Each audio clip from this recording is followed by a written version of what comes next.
धरती पर मौजूद हर जीव निरंतर विकास की एक अद्भुत कड़ी द्वारा एक दूसरे से जुड़े हैं। यहाँ सबकी आनुवांशिक उत्पत्ति की भाषा एक है, फिर भी इसी भाषा से उत्पन्न हुई है धरती पर असीम जैविक विविधता। यह विविधता पीढ़ी दर पीढ़ी द्वारा सौंपी गई आनुवांशिक गुणसूत्रों की अभिव्यक्ति है। भोजन श्रृंखला की पहली कड़ी के रूप में मनुष्य ने सर्वप्रथम पौधों को इन लक्षणों की पहचान कर अपने ज्ञान और समझ से फसलों की कई किस्में बनाई और उन्हें अपनाया। समय की चुनौतियों से गुजरते हुए मनुष्य ने पौधों की विभिन्न प्रजातियों को पहचाना, सहेजा और उनका उपयोग किया। हर बीज केवल एक बीज नहीं, एक विशिष्ट प्रजाति है और इसकी सदियों में विकसित डीएनए रचना ही इसकी पहचान है। पौधों की प्रजातियों के बीच विविधता का यह खजाना वनस्पति आनुवांशिक संसाधन यानी प्लांट जेनेटिक रिसोर्सेज कहलाता है।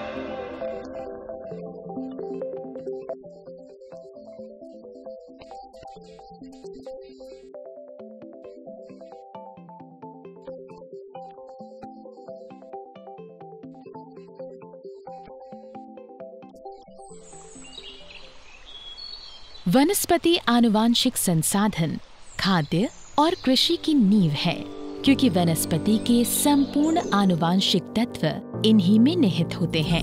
विभिन्न पीजीआर में निहित आनुवांशिक कोड का संरक्षण आवश्यक है, क्योंकि धरती पर स्थित हर जीवित प्राणी का भविष्य और वर्तमान इसी पर निर्भर करता है।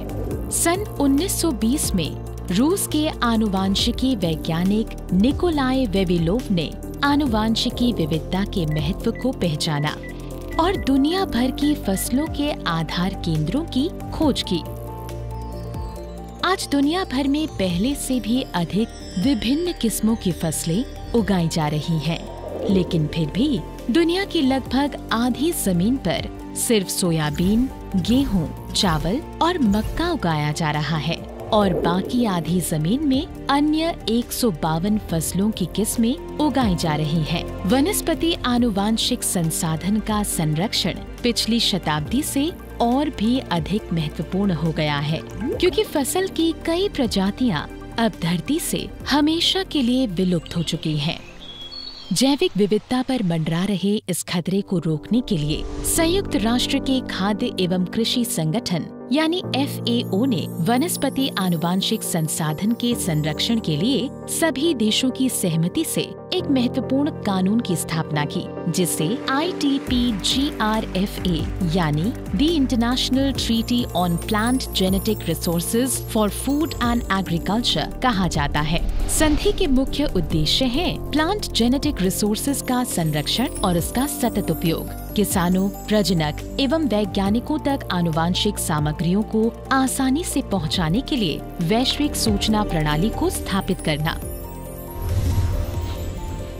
फसलों की विविधता में किसानों के योगदान का सम्मान करना। आनुवांशिक सामग्रियों के प्रयोगों से प्राप्तकर्ता द्वारा लाभ में साझेदारी मिलना। आज दुनिया के 149 देश अनुबंधित सदस्य के तौर पर संधि के नियमों व प्रावधानों का पालन कर रहे हैं। वे सक्रिय रूप से हिस्सा बन रहे हैं वनस्पति आनुवांशिक संसाधन के सर्वेक्षण एवं संग्रह का। इन सीटू व एक्स सीटू संरक्षण को बढ़ावा देने हेतु पीजीआर के प्रति किसानों के अधिकारों के रक्षक के रूप में PGRFA के प्रति खतरों को कम और खत्म करने के लिए कदम उठाने हेतु संधि के अंतर्गत जर्म प्लाज्म आदान प्रदान के लिए बहुमुखी तंत्र की व्यवस्था होने से आज दुनिया भर के किसान और वैज्ञानिक राष्ट्रीय व अंतर्राष्ट्रीय जीन बैंकों में संकलित और संरक्षित बीजों की असंख्य प्रजातियों का प्रयोग कर सकते हैं। दुनिया के प्रमुख 12 जीन केंद्रों में एक भारत PGRFA की अंतर्राष्ट्रीय वार्ताओं में अग्रणीय रहा है। भारत जैविक विविधताओं की एक समृद्ध विरासत है, जिसमें उष्णकटिबंधीय वर्षावनों से लेकर अल्पाइन वनस्पतियों और समशीतोष्ण वनों से लेकर तटीय भूमि तक प्राकृतिक निवास स्थानों की एक विस्तृत श्रृंखला शामिल है। लेकिन जो तत्व देश को वनस्पति संरक्षण के लक्ष्य की ओर करीब लाते हैं, वे हैं खेती और फसल के इर्द गिर्द बुनी हमारी सांस्कृतिक विरासत। भारत उन बहुत कम देशों में से एक है जहां जंगलों का विस्तार हो रहा है। अपनी बायोडायवर्सिटी के संरक्षण और संवर्धन के लिए भारत पूरी तरह संवेदनशील। GB9 के उपलक्ष्य पर भारत जर्म प्लाज्म के संरक्षकों और सभी हितधारकों को इस विविधता में एकता का उत्सव मनाने के लिए आमंत्रित करता है।